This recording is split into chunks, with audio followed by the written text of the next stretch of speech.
ลัว อ๋อ มีปัญหาบอกป้า เขาไม่ทิ้ง อันนี้คือเต็มเกเลยนะอันนี้คือเต็มสูบพี่ติ้งด้วย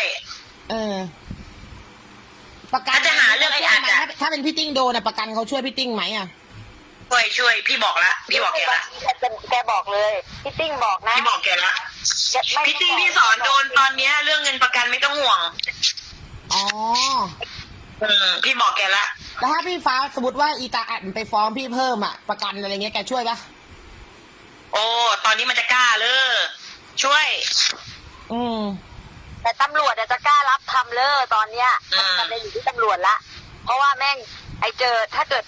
ไอ้อัดอ่ะมันอาจจะกล้าฟ้องอีกถูกไหมแต่ประเด็นคือตำรวจจะกล้าทำสำนวนให้มันไหม กล้าช่วยไหมอ่ะ ไม่ใช่พี่ฟ้าตอนนั้นน่ะหนูตกใจหมดเลยตอนที่ดรสุกิจแกไปที่อะไรวะที่พี่โดนจับอะ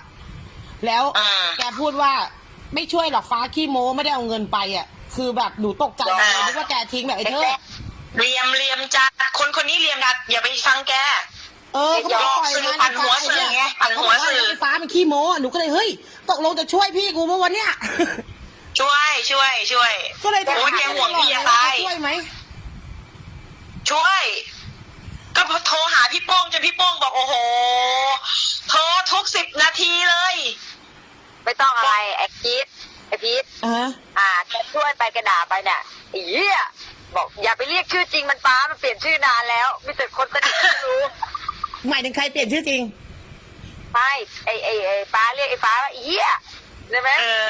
อะไรเงี้ยแซวไงด่ากันไงเสร็จแล้วพี่ก็เลยบอกว่าป้าอย่าไปบอกใครสิมันเปลี่ยนชื่อนานแล้วนี่มีแต่สนิทเนี่ยรู้ว่ามันเคยเป็นเหี้ยไอ้เหี้ยเนี่ยหยอกไง ไม่ตอนนั้นแกให้เงินพี่ไว้อยู่แล้วพี่ถึงมั่นใจหรือแกให้ทนายเอาลูกน้องเอามาให้ แก เงินให้ลูกน้องถืออยู่ที่รอที่กองปราบแล้วตั้งแต่วันแรกเลย ตอนที่พี่ติดคุกอะแกหมดไปประมาณ100,000 กว่า ค่าอะไรวะทนายค่าประกันมัน100,000ไม่ใช่เหรอพี่ ค่าประกัน100,000พี่โป้ง5,000หนุ่ม10,000แล้วให้เงินติดตัวพี่มา25,000 อ๋อ